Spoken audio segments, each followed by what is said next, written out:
I don't think I need to introduce her any more than that by the sounds of things, does it? Anyway, I'm going to hold her mic for her. Over to you, Joanna. Thank you, Marion, and thank you for everyone who's come out today. I'm here today because Westminster finished yesterday, thank God. And I'm here today to support my SNP, MSP colleagues who share my deep reservations about the system of self-identification that would be imposed by this bill. But I'm also here to support all the brave women and men who've dared to express their heartfelt, rational and genuine concerns about the unintended consequences of this legislation. I am not a transphobe and I'm not a bigot.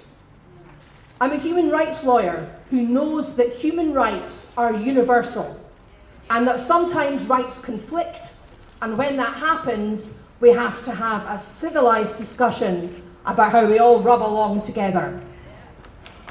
I believe in equal rights for everyone. It would be pretty surprising if I didn't, as a lesbian and as a feminist. And unlike some of those virtue signalling in the building behind us, I have a proven track record, professionally as a lawyer and in my public life as an activist, standing up for equal rights.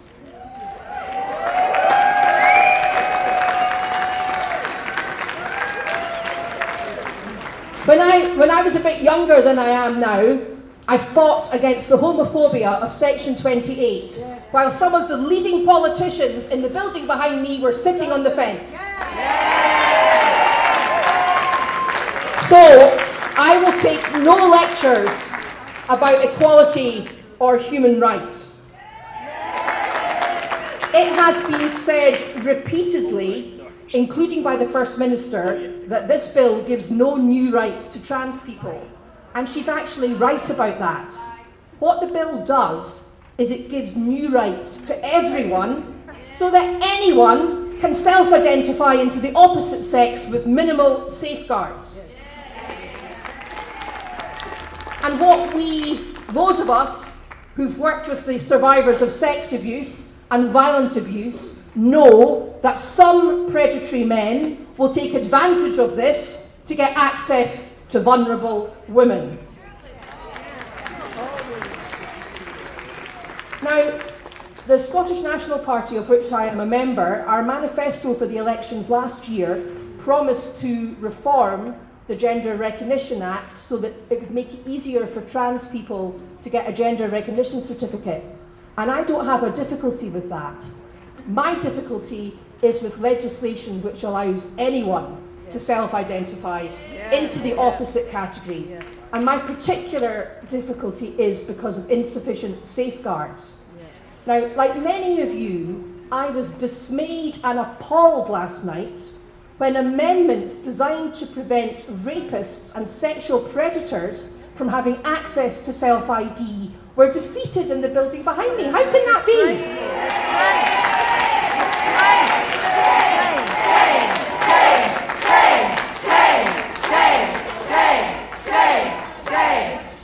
So what I want to make clear is that for me, like a lot of you in this crowd, this is a matter of conscience. And contrary to popular opinion, I'm not actually a rebel. I'm just a politician who believes in evidence-based policy making, free speech, and universal human rights. And I care passionately about my party, the Scottish National Party, and I'm proud of that some of the ideas I've championed over the years have become SNP party policy. I'm proud that I was one of the leading voices against Brexit. I'm proud that I led the fight to stop Boris Johnson's unlawful prorogation of Parliament. And I'm also proud that I championed the need for a Plan B if the Tories refused a Section 30 order for another referendum.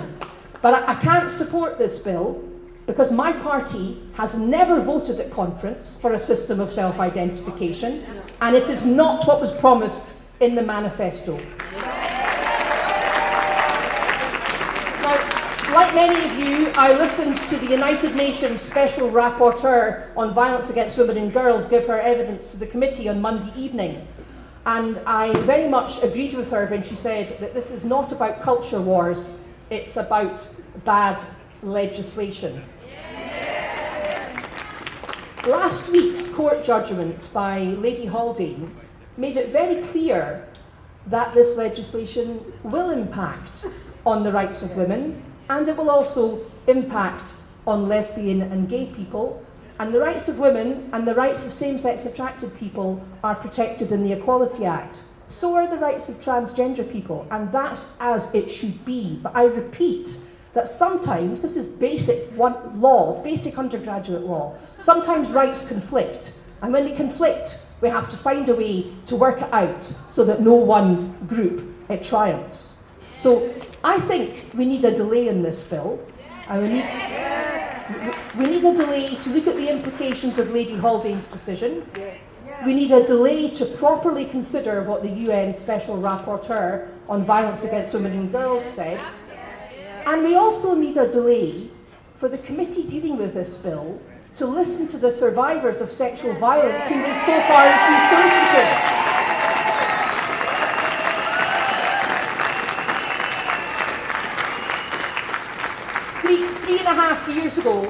3.5 years ago, when I first became involved in this debate, a trans woman came to see me at my constituency surgery, and she and I discussed the situation and the unpleasantness that was seeping into the debate.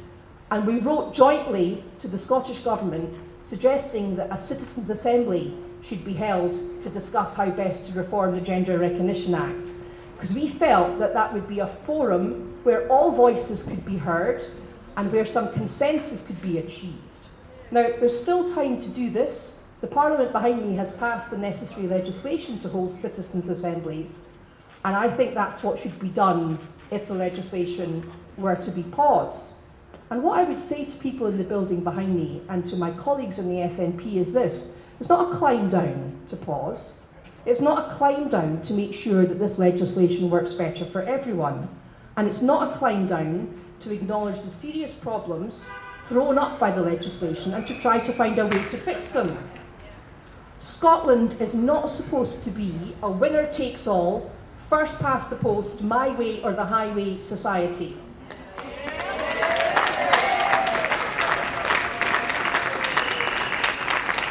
The opposition to this legislation across Scotland is deep, widespread and overwhelming. Forcing it through is not a show of strength, it's a show of weakness.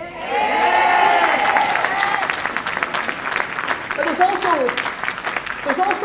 there's also a wider issue at stake here, a wider issue than just the protection of women's rights, and a wider issue than how we achieve equality and human rights for all. And the wider issue is about how we formulate policy and how we make law in Scotland and the way in which our public debate is conducted. Political leaders in the building behind me have sat on their hands while women have been abused, bullied and hounded from their jobs.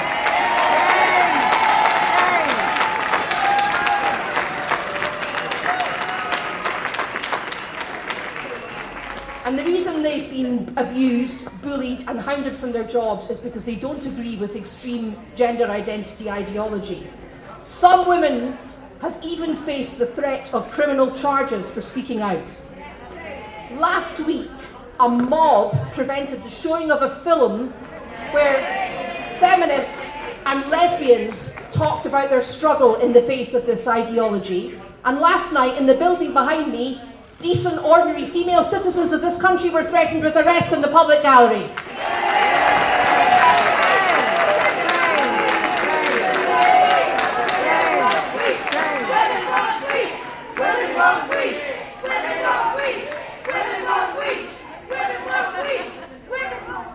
So I'm not going to preach, but I'm nearly finished.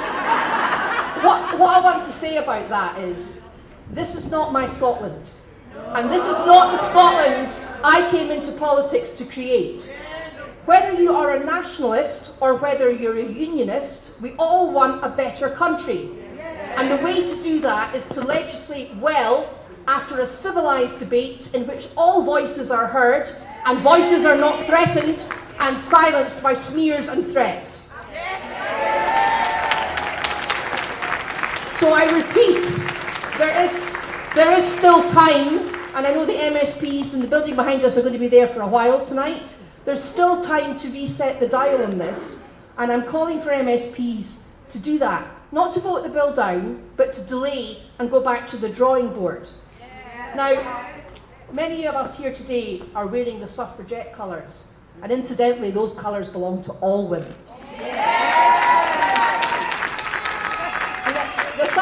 The suffragettes used to say, courage calls to courage. And that courage has been shown by all of you here today and all the women and men who've dared to stand up against this bill, and it should inspire us all. So, what I really want to say before I stop speaking is this. Things look a bit dark today because the legislation looks like it's going to pass. But there is hope. And despite the lovely sunshine, it's not really surprising that things would look dark on the shortest day of the year. But from tomorrow, the days will get longer. And we will win this fight. And I tell you why we're going to win it. The women's movement has been rejuvenated by this fight.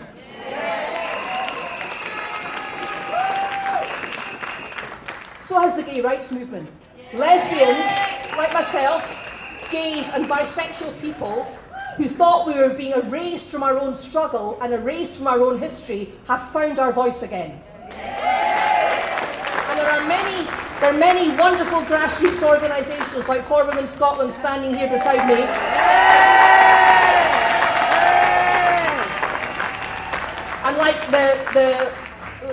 And like the LGB Alliance, which I'm proud to support. And here's another reason to have some hope. Even if this bill passes, there will be women-only services in Scotland for the survivors of domestic and sexual abuse, thanks to J.K. Rowling and Byron's case.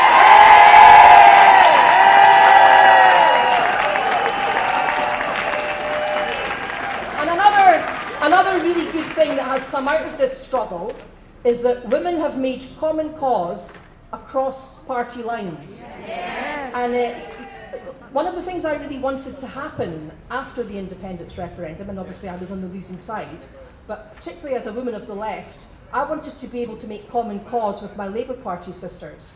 And I've been able to do that as a result of this fight. And I have to just say I love my Labour sisters, and I'm proud to stand beside them.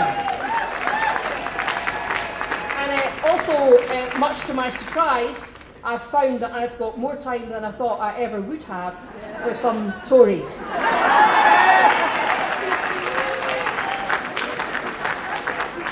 So, with that cross-party support, we are going to fight on against this bill, and we're going to continue to stand up against the bullies who've tried to silence us.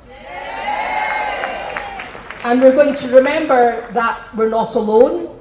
I can tell you that there are many parliamentarians in the SNP and many members and activists beyond those who've spoken out publicly who have serious concerns about this bill, and I'm sure it's the same in the Labour Party. So we will fight on. This ideology may have captured powerful people in our country, but it's not captured everyone, and we can see from recent opinion polls that public opinion is on our side. Many people who are better lawyers than I am think there are legal issues with this bill, and I think the fight will not stop if it's passed tonight. Thanks very much.